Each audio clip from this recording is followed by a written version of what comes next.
Ym busnes clustogwaith ar Obryn Needle Rock, mae'r prentisiaid Jason a Rosie wedi dod o hyd i fwy na swydd yn unig.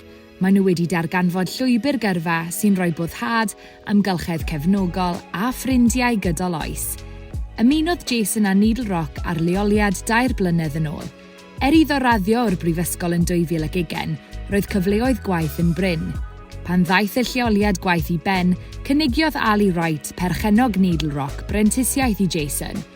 Gyda'i brofiad, roedd ganddo syniad da o hyd a lled y diwydiant eisoes, a gwelodd gyfle llwybr gyrfa y gallai prentisiaeth ei wireddu.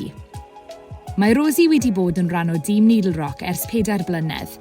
Iddi hi, mae'r brentisiaeth wedi bod yn fwy na phrofiad dysgu yn unig. Mae wedi newid ei bywyd.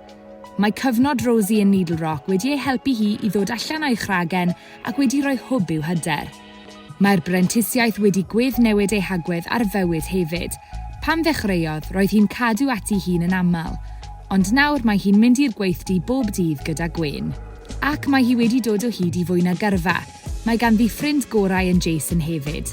Mae ganddyn nhw sgiliau sy'n gymorth i'w gilydd, ac mae nhw'n barod bob amser i helpu ei gilydd i oresgyn heriau.